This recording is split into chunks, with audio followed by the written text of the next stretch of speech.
Hey, it's your old pal Slim, and this is 70mm podcast for movie lovers just like you. Disclaimer at the top of the show, we're not experts, but we do love watching movies. With me each and every episode is my close friend and artist, Danny Haas. Hello. And our close friend and influencer, Alexis. I have a tiny podcaster who tells me what to do. Every movie that we cover is connected to a theme for that month, and this time it's June March Madness, the best of Pixar versus the best of Disney 2D, and you can use the chapters in your podcast app to skip to our main discussion from Brad Bird, Ratatouille.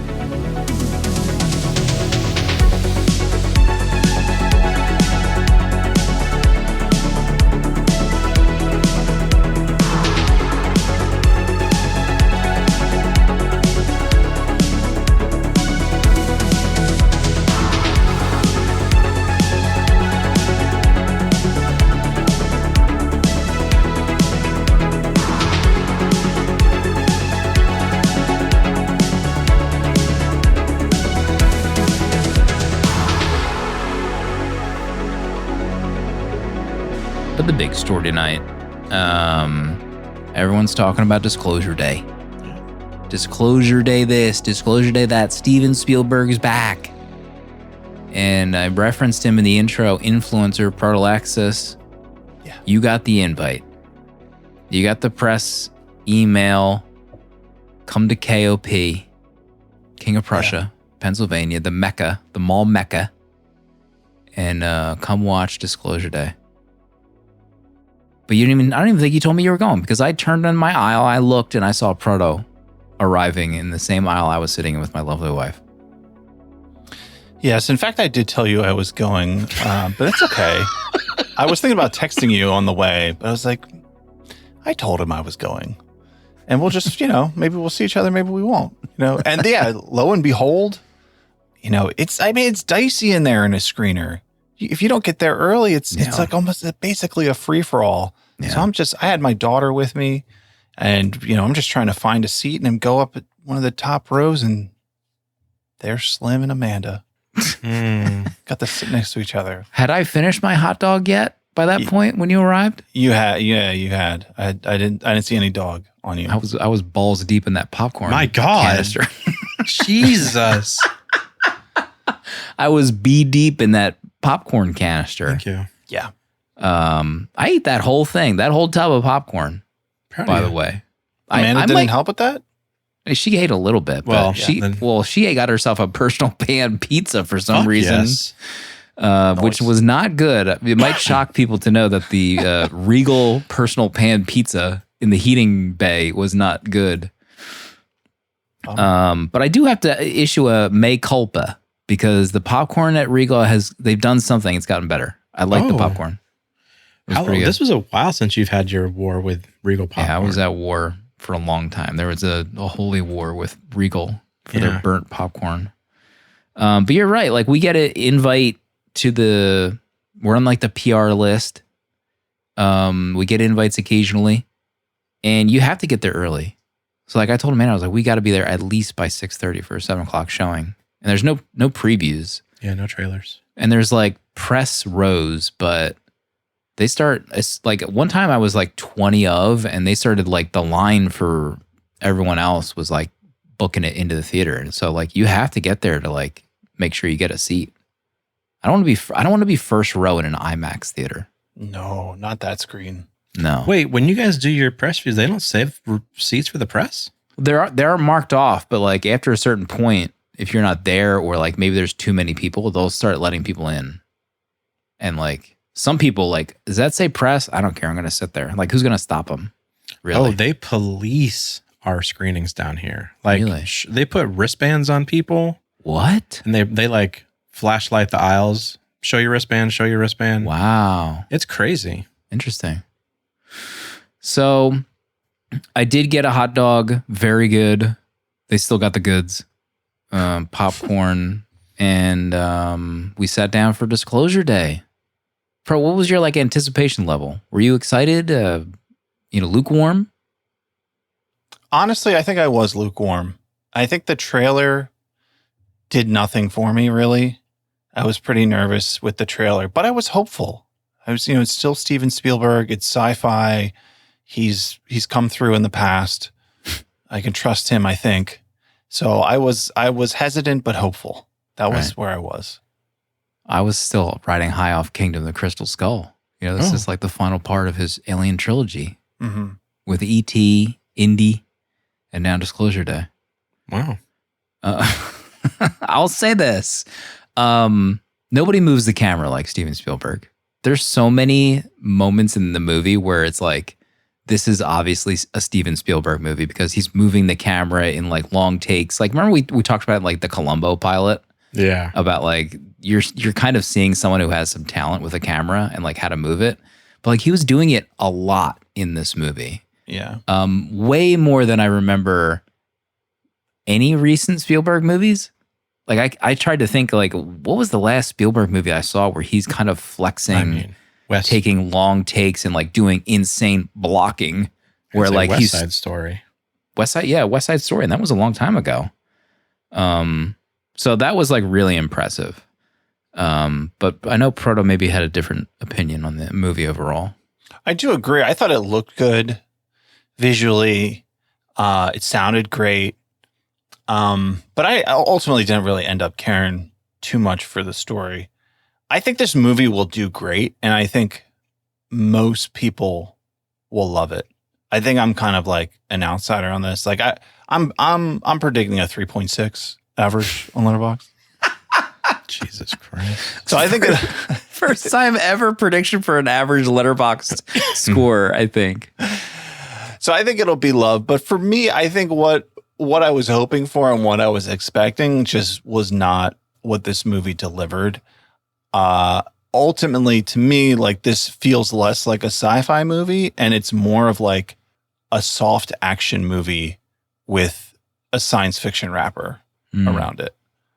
So with that alone, I was kind of disappointed. But there's a lot of other things about the story that didn't really work for me. And just kind of by the end of it, like, I'm doing mental math of like how far into the movie, and I'm like, we're running out of time for this to work for me. Toast Modern in chat says, I'd love a Proto Letterboxd forecast as a segment. You forecasting the average ratings of movies. Okay. Also, Josh O'Connor, he's big right now. Is he? He's big boy popular. He's on the Knives Out. Was he in Challengers? Josh O'Connor? He's a Challenger boy. Yeah. He's a Challenger boy. I'm a huge fan. The Crown. But in this movie, I don't think he had the goods. Like, Jesus Christ. First of all, let me immediately predict a Danny passive-aggressive 5-star review. Absolutely. Not so veiled passive-aggressive review at us. Danny's I give it 4 stars, first of all. Okay? Not good enough. Nope. These fucking idiots not rating this movie high enough. It's Steven Spielberg. I like jokingly said it in my review that like Shia LaBeouf. Stop. This in another world, this would have been the Shia vehicle. He would have been amazing in this movie. Pro, you gotta see it. You gotta see him doing the goods in this movie. Freaking out Shia. Yeah, I can see it. I think the Josh O'Connor role, it's just, it's kind of funny because I don't know if I would say he's like the lead. I mean, I guess he is. Emily Blunt is. I mean, she's definitely the lead. She's definitely the best performance, like by far. Like she's great in this. Yeah. So it's like her and Josh, but Josh, he doesn't match her energy at all. So, but I don't know if it's like his fault or the script's fault. Mm-hmm. We'll talk about it next week when Danny sees it finally. Who wrote it? David Kep. Oh. Yeah. David Kep. Nuff said. So Disclosure Day, I think people are going to like it. It's going to be a fun summer movie. And we'll see if the 3.6 average holds up. It's at 3.5 right now. Oh. So Proto's very wrong. close. It's wrong. We can get into some spoilers hopefully next week in the post show. That'd be fun. I'll see it this weekend. I have to. We got to get into it. I can't make it to next Thursday without seeing this movie if it's out. Just a reminder, this month, June March Madness, sponsored by our friends at Squirt. If you're looking to quench that summer heat, squirt your thirst, because remember, Squirt is for grown-up tastes. And the final two is happening right now. It's this movie, Ratatouille versus The Lion King. It's the final two. Who will win? Our patrons are voting right now. So if you want to rock the vote to determine the greatest animated movie ever made between these two warring companies, you can vote right now. And next week we'll cover The Lion King. I'm very excited for that. I mean, we're coming off the high of Mulan last week. Yeah. Can we get any higher? 15-star movie. I heard a lot of people were upset. I heard a lot of feedback. About our 15-star review? Kev from Austin Danger Pod, he was upset that we rated Mulan higher than The Incredibles. Oh, I heard him say that on a recorded he was voice. stun-locked. I was a guest on their 200th episode, by the way. Folks, listen to it. Fantastic episode. Oh, thank you. Talking about Toy Story. And they're covering Close Encounters next. Mm-hmm. Wow. Oh, Huge. yeah. What was my summer idea? UF October? Excuse me, what word did you say? UF October. Yeah, we still have we have till We got time, October. okay. We'll get there. What about you, Danny? You watched like 10 movies this week. Well, I was on a plane back and forth to Cali and back, so I had a lot of time to watch some film. To my surprise, on the Delta flight from California home, was The Bride, Maggie Gyllenhaal's 2026 The Bride, and I don't know. This is what got us talking in the pre-show about not trusting reviews, because this movie was carpet bombed on Letterboxd. Yeah. Disturbing levels. It really was a bit disturbing. So I didn't bother seeing it in theaters. And so when I saw it on the plane, I'm like, well, I'm once again strapped to a chair for 4 hours. So let's just watch it. And, in the first 5 minutes, I'm like stroking out like Danny Torrance in The Shining, watching Jesse Buckley's performance. And I was locked in. I had a great time watching this. So I didn't get it 5 stars because Christian Bale in this is special. Like not good special. Oh no. And it's an interesting performance, but his Batman voice is so ingrained in my brain. So when he does sort of like these yells or grunts, it's like I'm hearing Batman come out of him. It's really interesting. But man, Maggie's got the juice. This movie is weird, like super weird and kooky and a lot of fun. But Jesse's performance, I mean, we know Jesse Buckley's got the juice. Yeah. Right. And we all saw Hamnet. We all saw Hamnet. Well, we all saw it. But her as the bride, as this character, it's something that needs to be seen. And I'm bummed that people didn't connect with this film, because I don't know how Maggie got this made. I would love to have been in the room when she pitches this film to ask for the hundreds of millions of dollars it takes to make this movie. Hundreds of millions? I have no idea. I feel like I don't know. I heard a billion. I mean, Jesse 1 Jesse billion. deserves it. But I had a great time with Bride. I was bummed watching on a plane, thinking, man, I wish I saw this in the cinema, because I would have loved to see this on the big screen. And I'm not going to let reviews do this to me anymore. If I want to see a movie, I'm going to see it. I don't think you've ever been slighted. I feel like we've had this conversation with... We've never had this conversation. What was the MCU New Avengers movie? Wait, what? What was the... Doomsday? No, what was the team name? Thunderbolts. Thunderbolts. You said this about Thunderbolts. I remember you being... I said about Thunderbolts? Yeah, you like... I did I like think it. you liked Thunderbolts. And then, Yeah. can But someone pull up Danny's review of Thunderbolts? He might even reference how he's on it. never letting fuck, people Proto's on it. trick him into not liking a movie like that. I do remember saying that, but I don't remember if it was Thunderbolts. I think it was Thunderbolts. Thunderbolts is wild. All right, I'm Danny looking gave it 3 stars. What do you At say? least they tried something with this film. So maybe you're thinking of something else. There's gotta be something. If I think it was Thunderbolts. If That the rings episode, a bell. There's something. yes, You're there's right. a nugget It of probably truth here is, somewhere. But I don't know if it's Thunderbolts. I feel like, what was it? We'll figure this out. We'll get the interns on it. Yeah, we'll get the team on things. All right, what's the next movie in your list that you watched on the plane? Oh, Catch Me If You Can. Haven't seen this in ages. We were talking in the pre-show also about how this is Spielberg's number 1 sorted by popularity on Letterboxd of his. The Christmas movie. Wow.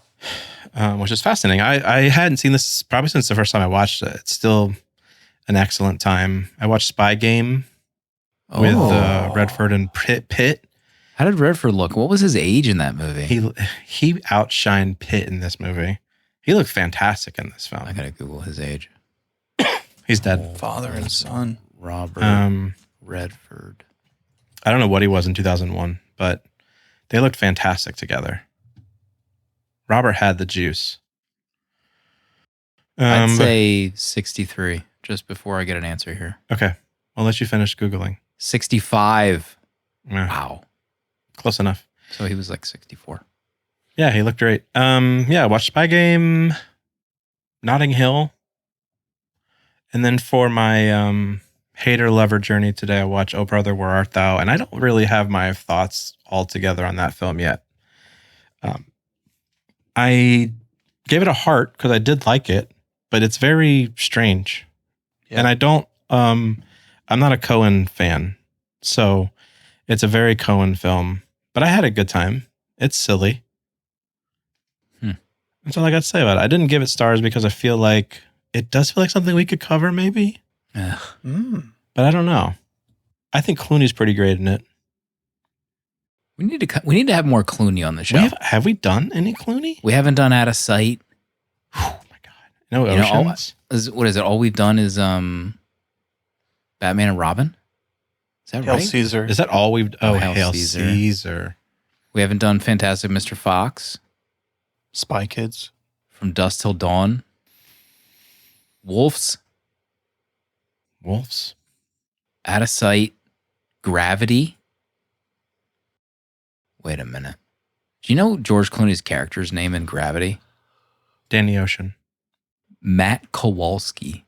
Shut the... No way. Are you That's serious? real life. I'm looking at the credits right now. Has this ever been done? There's been no Polish in space. We were the first. Okay. We also watched The Replacements. That's coming to patrons very soon. That was an intern pick. Yeah. The Replacements, for those that were very young, Keanu Reeves was in a football movie with Gene Hackman. And it changed the game. Changed the cable television game. Our ratings might shock you to the core for that movie. We had a great discussion about football, Life. Gene, Keanu, Cheerleaders. his hair, him working on a boat. Lefties. So yeah, stay tuned for that. But Travis, Brad, and Mike, I think, joined with a free trial Hello. a couple weeks ago. Now they're full-on members. What the? You can join for a free trial on our Patreon. Just check things out. You know, get a little taste. Little quick sniff. You get uncut episodes, and you get 85 episodes behind the paywall to check out. And maybe you want to stick around. Join our Discord. They got just a taste. You know, you get hooked. Get hooked. Katie in chat. Wait, there's a free trial. That's right, Katie. We recently launched free trials, free 7-day trials on Patreon. So you can scope it out. Maybe you'll like it. I don't think I watched anything else. I rewatched Terminator 2. Okay. There's a 35 millimeter print of Terminator 2 floating around out there. Did you watch it? And I watched it again in 35 mil. Where was it floating at? It's floating around out there. And it's gorgeous. Absolute stunner. Okay. So that's what I watched. We should get into it. Ratatouille, the Rat Movie, 2007, episode 315. In a series of episodes, it's June March Madness. We're almost done the tournament, and we're at the final two. Next week's The Lion King. Proto, what is this film all about? Once upon a time, there was a rat named Remy. He wasn't like the other rats, though, who stewed in garbage and ate whatever they could get down their throats. No, Remy had a refined palate and a keen sense of smell. He could detect the fragrance of spices and admired the culinary arts that humans had developed, so much so that he taught himself how to read. He dreamt of Paris and the restaurant of renowned Chef Gusteau, and after a disaster involving a shotgun, finds himself inside that very restaurant. At the same time, a helpless boy named Linguini starts as a dishwasher, but has the incredible trait of having the control every muscle of his body connected to his hair follicles. With their combined powers, Remy commandeers Linguini and lives out his dream of being a chef in Paris. Ratatouille. How the heck did Remy learn how to read? Right? Like, I need a montage of him. He can't speak English, but he can read it. Yeah, seriously. The premise is wild for this movie. One of the most wild premises is for a Disney animated movie. I mean, it's crazy. It's crazy stuff. I guess they had talking cars. Was it the year before this? So maybe not that crazy. I do not remember the first time I saw this. I probably saw this in theaters. This was like really at the heyday of Pixar. I according to Google, like right after this is called the Prestige era of Pixar, where we get WALL-E, Up, and then Toy Story 3. So they're cooking really in this era, and I think the Disney acquisition just happened as this movie is coming out, maybe. But I think I had the DVD of this at one point. I have a memory of that, but outside of that, I don't often think of Ratatouille unless I'm at Disney in Florida, because I really enjoyed the ride. Oh, I think about it when I'm at Disney in Florida because I want to avoid the ride. What? You don't like that area back there? No, I'd love to burn it down. Talk to me. What's happening? I actually think the area looks nice. I hate that ride. I can't stand it. I'm glad they finally took away the 3D glasses. I think the technology is pretty cool. At least I thought so. Okay. It's like a nice kid's ride. Yeah. Okay. They should have left it in Disneyland Paris. It belongs. Did we ride it when we were... We have never held hands on this ride. No. We didn't make it to Epcot with Proto. Oh, that's right. We had to bail on Epcot. Mm-hmm. I mean, historically, Epcot's the worst portion of that land. There's nothing going on in Epcot historically. There's no sun cover. You burn alive walking on the concrete at Epcot. You got these like pin traders laying on the ground. They're like, they're trying to trade pins. Who let these people in here? And when was the last time they showered? That's what I'm asking as I'm in Epcot. Hellhole. Proto, your thoughts on Ratatouille? Did you see it in the theaters? No, I did not see Ratatouille in 2007 in the theaters. I had other things going on at the time. Oh. Yeah, I was not. Yeah, movies of this period, Pixar, I was, high school, college. I wasn't taking time out of my day to go see a Pixar movie in the theater. I saw it later. Unless it was Matrix. You'd make time for Matrix. If Pixar did a remake of The Matrix, I would see it in the theater. So do your kids ever watch Pixar? Have we talked about that? Yeah. Like, what's Pixar's place in your home? Actually, I would say I kind of have to fight to watch Pixar movies with my kids. We've watched definitely more Ghibli movies. And if I say I'm putting on a Ghibli movie, they'll be more interested to watch it than a Pixar movie. I asked a couple times for them to watch this with me, Ratatouille, and I kind of got no response, just like neutral, which is a death sentence. But then you say Kiki's Delivery Service and they're already on the couch before you. Right. Respect. We should, speaking of your kids, we should say what your daughter thought of Disclosure Day. Oh, yeah. Winnie did. She liked it. So when we went there, also, they gave us which I don't remember ever getting at a screening before, was a cinema score sheet where it was like almost like a Scantron card where you like what the popped out. Well, it wasn't scan, but it was like hanging chads. Yeah, you had to pull out the chads to give like your demographic of like why you're seeing the movie, what's your age range, what's your gender, and then like your rating for the movie. So it was a letter grading. So it was between A and E, I think. She said she was going to give it an A. Oh. And I said I was giving it a D. And she was like shocked that I would give it a D. Yeah. But she was also like, it's good. Like she wasn't like, it's amazing. But she was going to give it a D. We'll talk to Winnie later. An A, yeah. So. Scantron. I haven't heard that word in like 10 years, I feel like. Are they still a thing at schools? Think that kids still do Scantron tests? Probably in like Alabama. No budge. How often is Ratatouille playing in your home, Danny? In our home, never. My kids didn't really, I don't remember it often in our house. Our kids didn't really hook onto it. I feel like the few that they latched onto was Toy Story and Brave and Moana and Frozen. I think those were on repeat like the most. Ratatouille really never, I don't remember them actually turning it on ever. I think I was the only one that we showed it to them. I mean, they just never probably went back, I don't think. I want to cover Frozen on the show. We haven't covered Frozen, right? No. I would love to cover Frozen. Be a blast. Ratatouille, Patton Oswalt, Brad Bird, dynamic duo. Mm-hmm. I didn't realize that like there was someone else attached to this movie originally, and then Brad Bird had to come in and like take over to get it done. Apparently, they had like script issues. So this guy, the, Lord and Miller?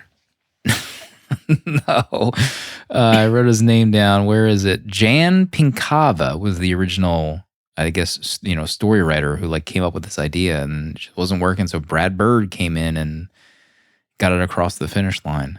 One other thing I had no idea until after the movie was over. I didn't realize that Colette was voiced by Janine Garofalo.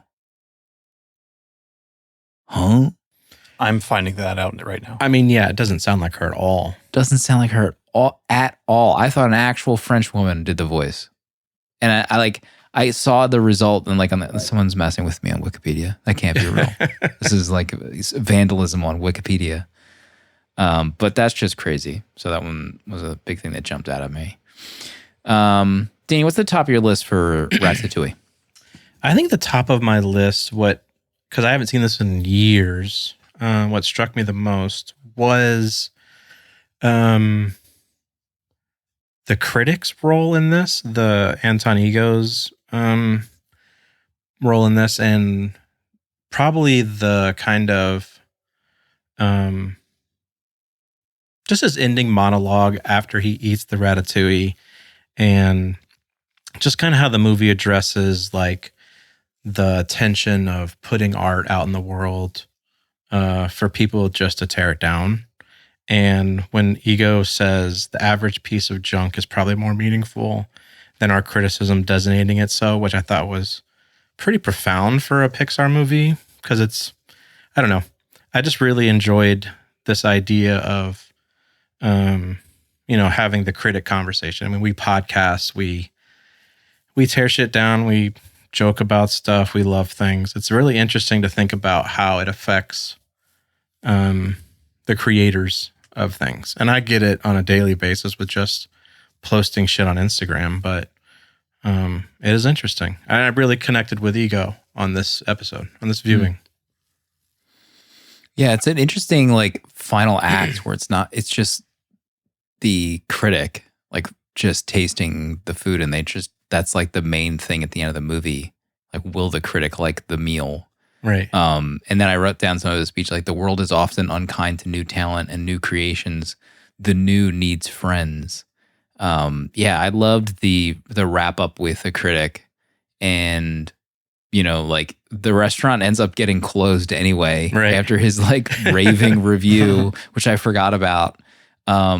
And then he ends up in like investing in a new restaurant for them, and he's a completely changed person, and he's like helping them create. So yeah, it's a great ending, especially for the critic character. But I think it's also one that's like completely unexpected, that like the restaurant shuts down, and it's, you know, that's not, that restaurant wasn't the main thing. It's like them kind of creating their own way and making something new, which is fantastic.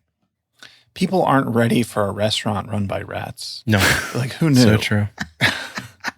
I also like the angle of like Chef Cousteau, and kind of how he's kind of blasted for like writing his book of like anyone can cook. And like, here's this like world-renowned chef. But then in some ways, it's like he kind of becomes almost like a Martha Stewart figure of like selling out and, you know, giving it away.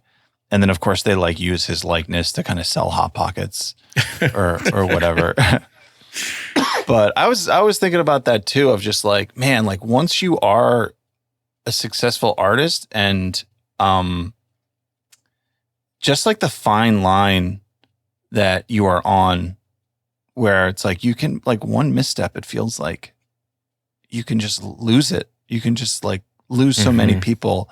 Just in the news recently, I'm just thinking of like the whole Marty Scorsese thing of like the whole AI thing, and it's like, you know, you can say one thing and like maybe he's not, I don't know, like maybe it's, you know, people are like misquoted all the time or like misunderstood in what they say, and like I wonder, like, does, you know, was he prepared for like what the backlash that would come with that? And, you know, but like, it's someone like that. Are you allowed to then like take it back? It feels like once you let something out of the box, or like you say something, it's recorded, it's on tape, it's out there.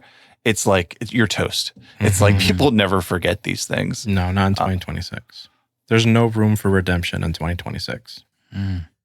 It's over. We've given up on it. 2026, the year of redemption. It's interesting too, like Marty could say whatever he said about supporting AI and then never use it. Like he could maybe just say what he said and never use it, but we'll always remember the fact that for this one blip, he said he would use it for storyboarding. And it'll never go away now. Even if he never uses it for storyboarding. He's a scabe.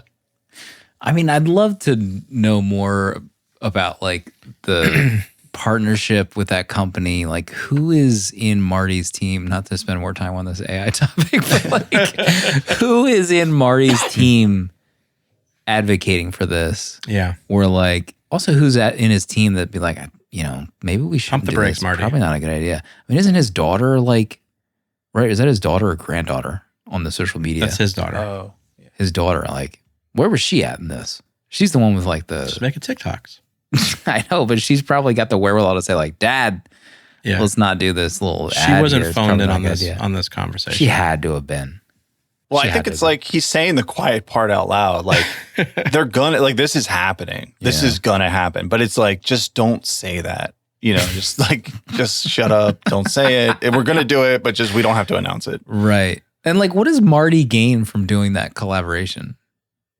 What do they pay? Right? Like, what happens if you just don't do it? Right. I mean, does he want another vacation house or something? I don't know how that stuff works. It's above my pay grade. I would also love to see the last few Marty films and what those storyboards look like.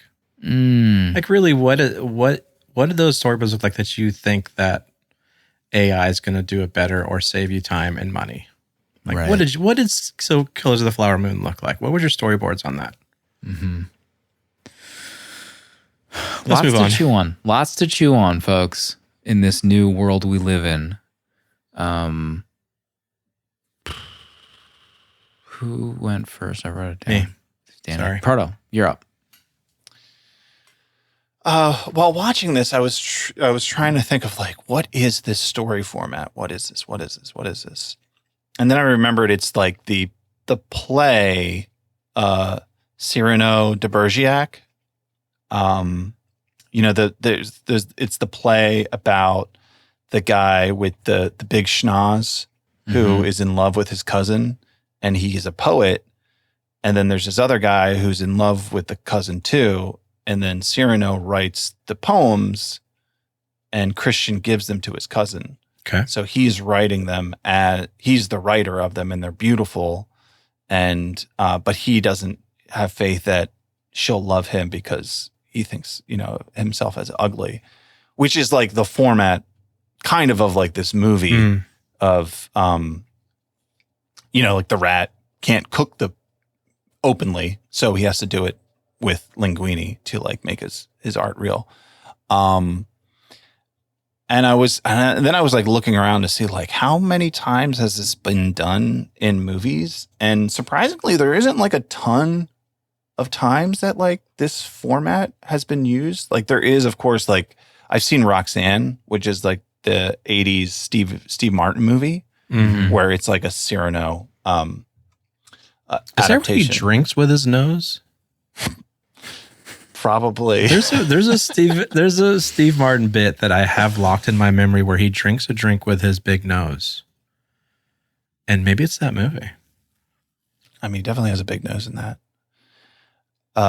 The other movie that this kind of reminded me of too was Back to the Future. What? Yeah, just and like how Marty is helping his dad, kind of like guiding him. I don't know, like that was like also like in my head while watching this forever. It's not like, it's not you can't draw a clear line to it, but I do like the structure of this story, like of like someone who has to hide their talent and like express it in another way. And I was kind of surprised that like I couldn't come up with like more movies that have like just ripped this off. There might be some others that I'm just like not thinking of. But like overall, like I think it's a good gimmick, and it's a good trope, a good structure for a story. There was a Cyrano movie in 2021 that I saw with Peter Dinklage. Remember that movie? Oh, like my. A musical, I think. Oh, vaguely. I do vaguely remember that. Any good? I cannot remember. I did not write a review. God, Teeny found the photo with the nose. It is Roxanne. Yeah, The Weekend at Bernie's was the movie that did come to mind for me for this one. There was one other one, but the name escapes me. It's also one like, I wonder what the decisions at Disney like preclude them from making a sequel. Like, where's the Ratatouille 2 or something? Like, It's the Brad Bird curse. Maybe. Does he have something in his contract? Maybe that like he gets final say on if. I mean, it did make these an Incredibles movies? eventually, but Yeah. Because it is a very like fun. It's a super fun story, and it always just cracks me up at the end where all these rats are making the meals, and I'm like, this is probably the most unsanitary thing imaginable, that these like Paris rats are running around in a kitchen, touching food, Tenderizing serving- the meat. oh my yes, tenderizing the meat. Like, did everyone in that restaurant just get violently ill, the next morning or that night? They had to have. Those rats are living in squalor in this dirty streets of France. Who knows what they even smell like, let alone what else is on them. Maybe they were all wearing like little gloves. They made little nylon gloves for them. God. Okay. So gross. But the character of Remy, I always just kind of like forget about. Or not Remy, I'm sorry, Linguini. Maybe because it's not voiced by like a big name actor. Lou Romano is a famed animator / voice actor at Pixar. I think he's no longer at Pixar. Maybe he went to DreamWorks. Skydance. Studio Ghibli. What's the name of the stop motion? Leica. Leica. And the whole time watching this movie, I honestly thought of Josh O'Connor. Really? The voice. Like, his voice feels like it's identical to Lou Romano. Okay.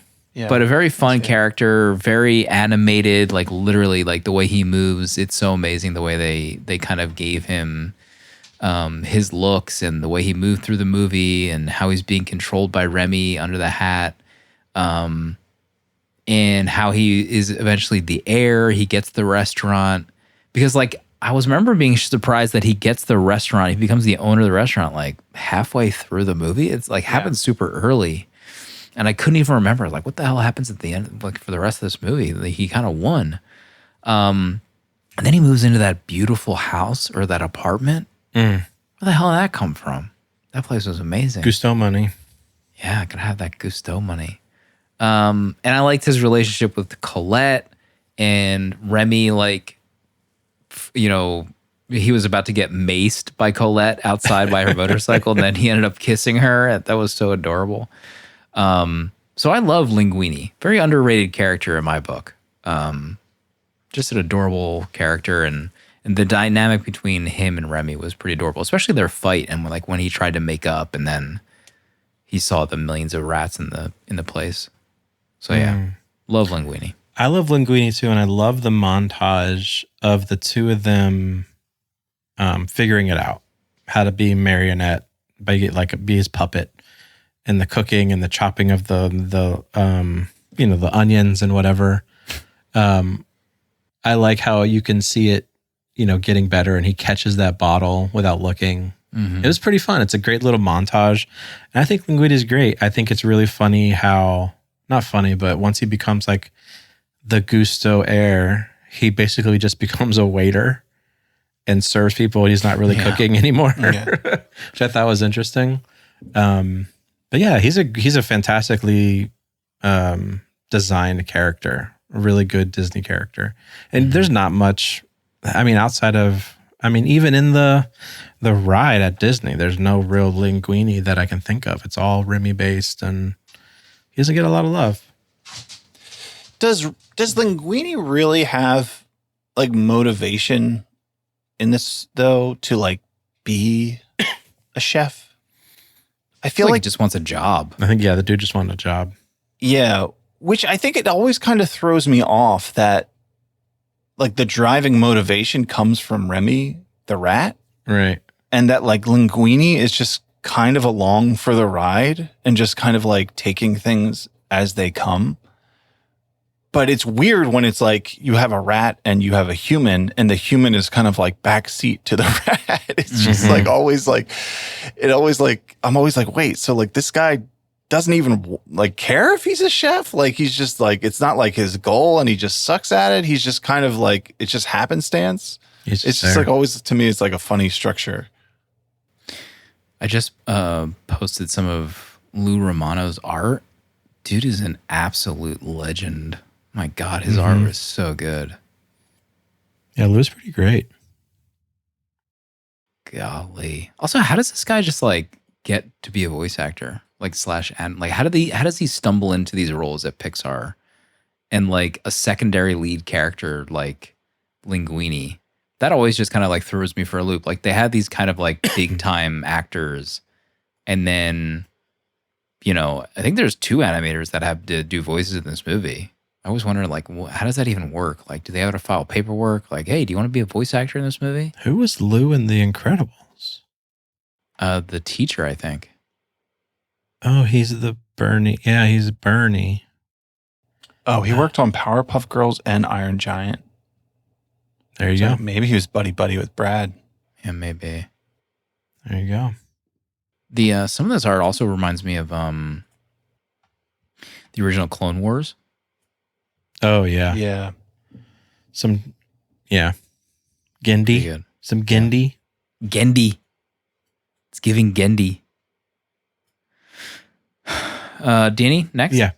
Next on my list, the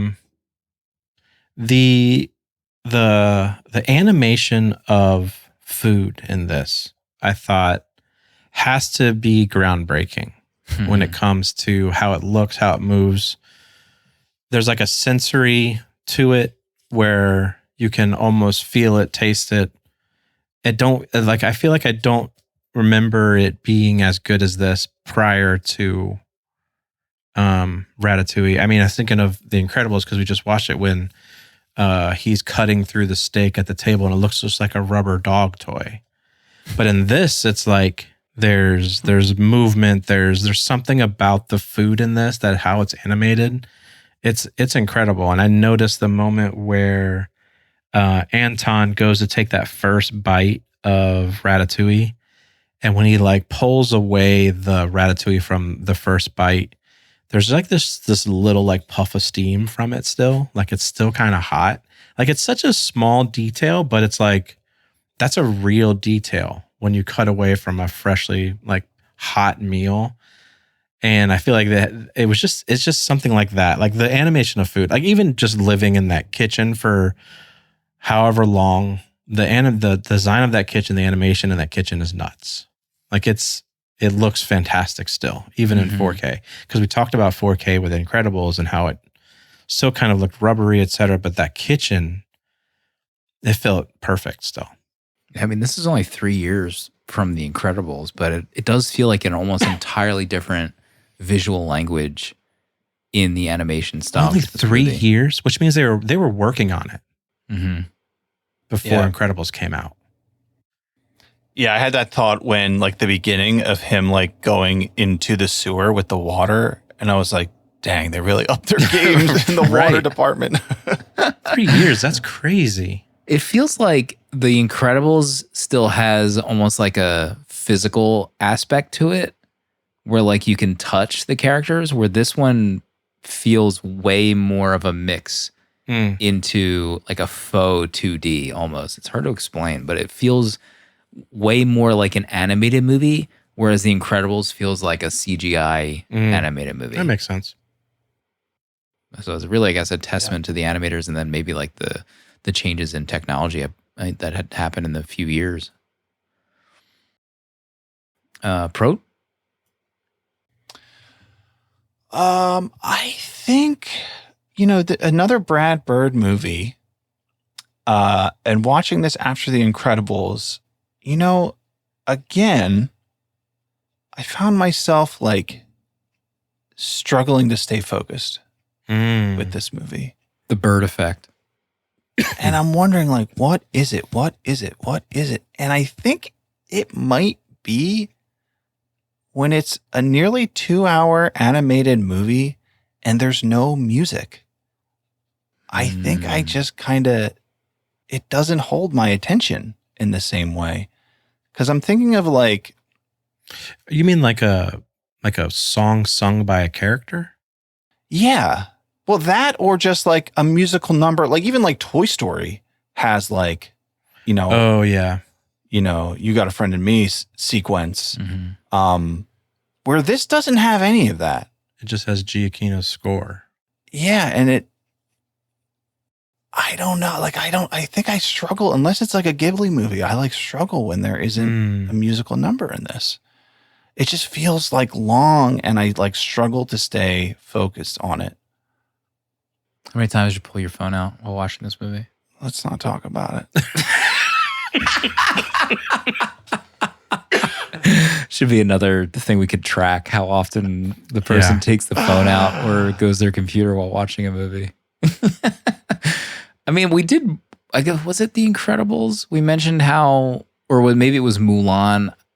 I can't remember what movie, but we called out that like, oh, this movie doesn't have any songs in it.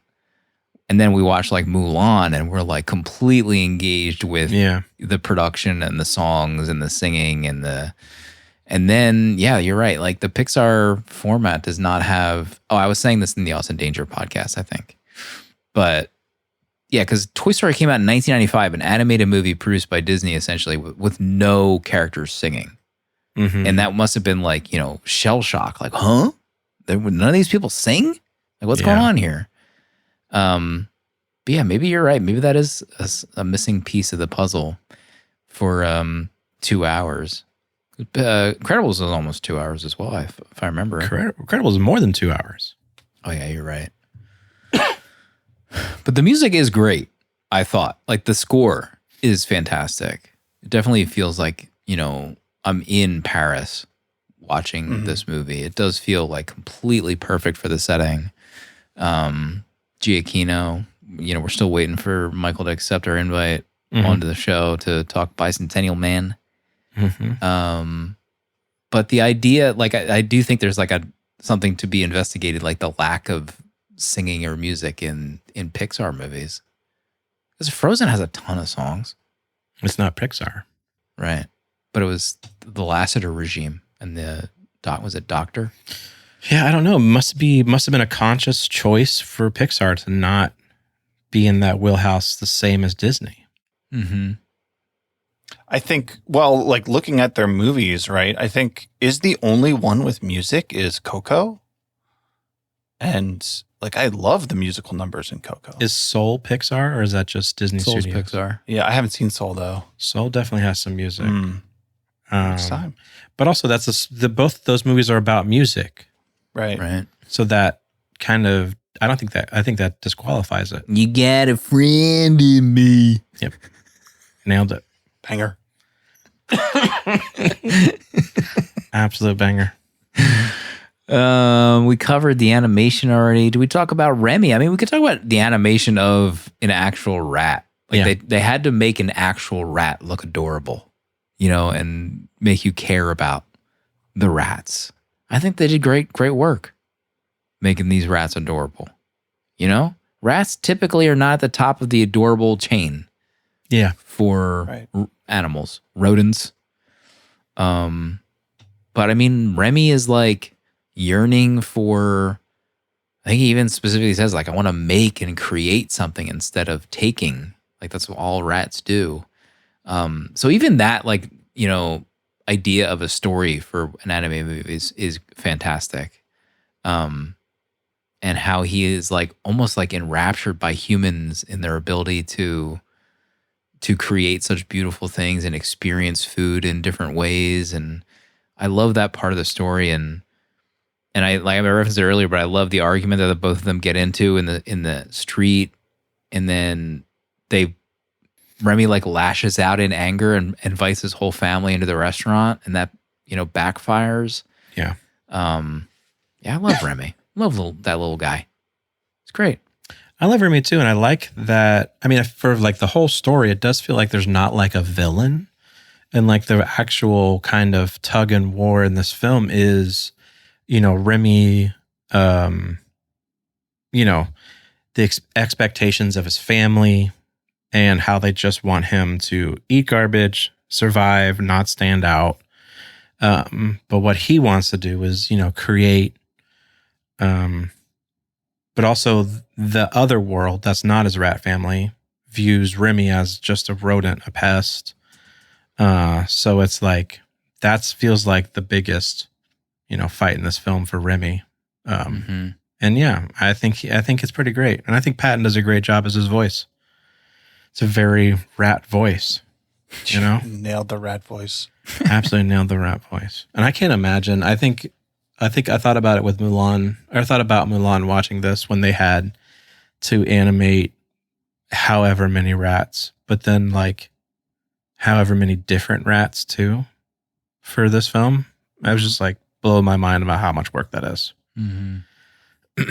You're talking about villains. I do love like the beginning villain of Skinner. The head chef voiced by Ian Holm, which is crazy. I don't even hear it. It's so crazy that Ian Holm, it's like, how do you land to get Ian Holm to play a French chef? Like, I don't understand how that happens. How does the casting come to him? But I thought he was great. And I think those moments are so great. Like the moment in the fridge where he turns on the light and then he turns it off and then Remy disappeared. Like that's just like the incredible scene. I feel like it's just like such great comedy. Mm-hmm. Brad nailed it with the comedy in this. There's a couple of those scenes too where like he sees Remy and then doubles back and it's something else is happening. Like Linguini picking up his keys. Yeah. And he was reaching down talking to Remy. Those were funny. The hat, like him in the hat, so funny. And the light. Let's see, what else do I have? We talked about Colette. I don't have a whole lot more. Also him just starting to walk upright. With talking to his brother Emile. Him not realizing he's in Paris or that they've been living in Paris was kind of crazy.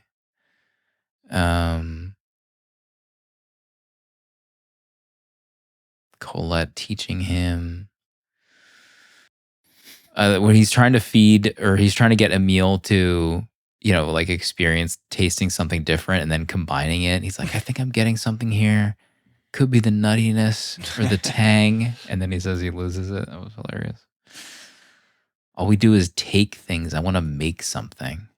I mean, that's just like a great, thought period. Mm. Oh yeah. Very like, realistic thought for people to have.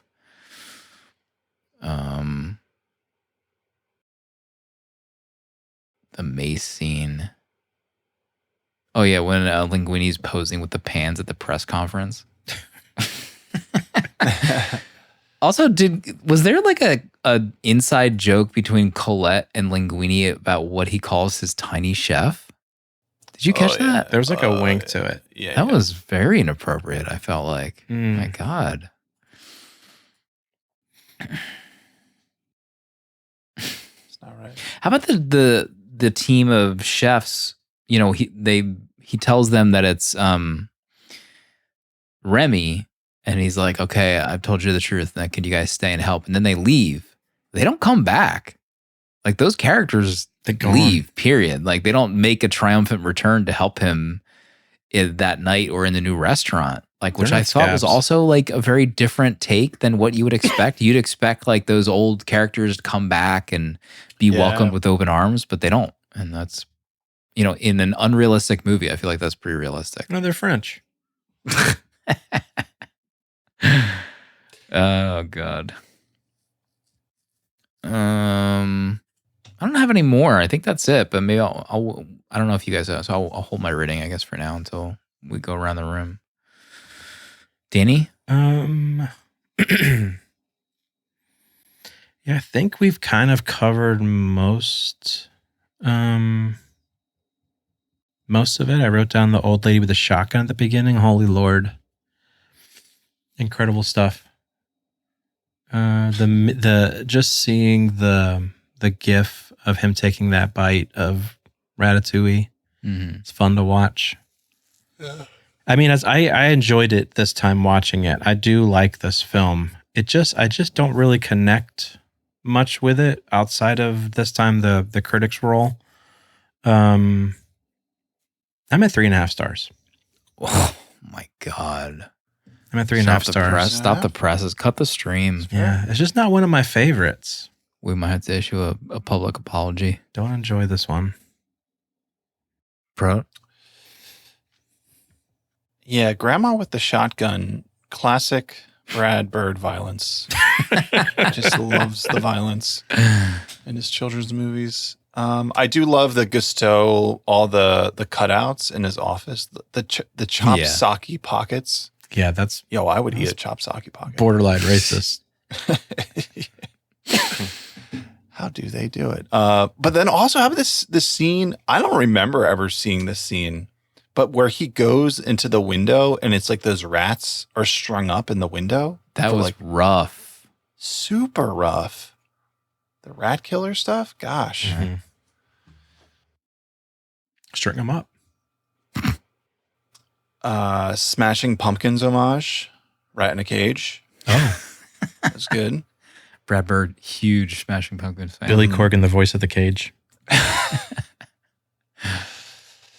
And my last note, would you eat at a restaurant with food prepared by a rat? No. No. Sorry, no, still not.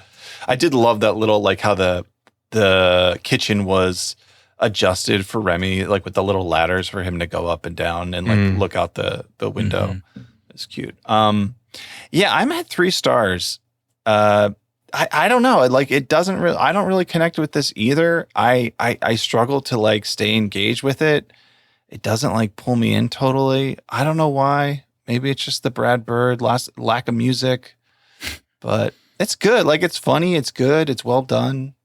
Yeah, it's good. I'm at 4 stars. Okay. Great movie. Fun. The animation is really something else. I mean, it's only 3 years to The Incredibles. It's crazy.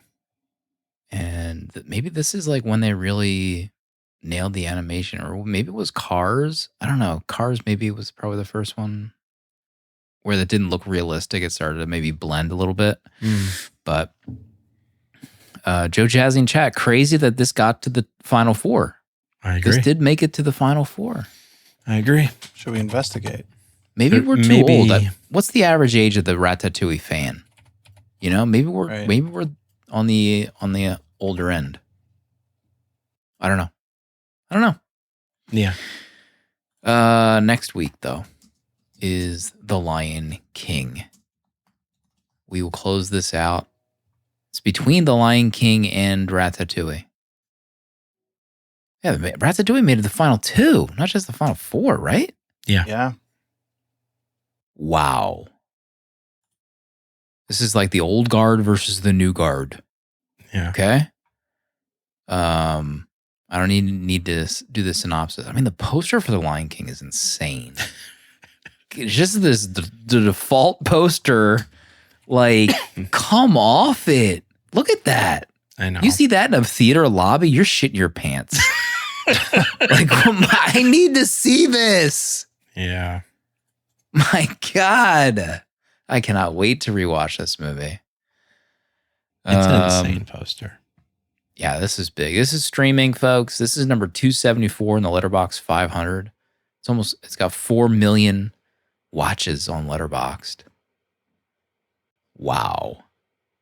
Pro, any closing thoughts? Closing thoughts. If you enjoy rats, there's a lot of rat content out there. Okay. Movies. One of my favorites, another animated movie, The Secret of Nim, 1982. Don Bluth. Don Bluth. He started it all with the rats. My favorite rat in cinema, from Fantastic Mr. Fox. He guards the apple cider whiskey. Okay. You know that. Hey, partner. No, I've never seen the movie. Oh my God. And then as a child, my favorite animated movie, An American Tail, which was more mice, but rats are in it as well. Yeah. So, if you're looking for more rat content, it's out there. If you're willing to put the time in and look. So those are my recommendations if you want to go on a rat journey. Okay. It's a lot of rat word tossed around in the last 5 minutes. I'm going to set the record. We'll see everybody next week for The Lion King.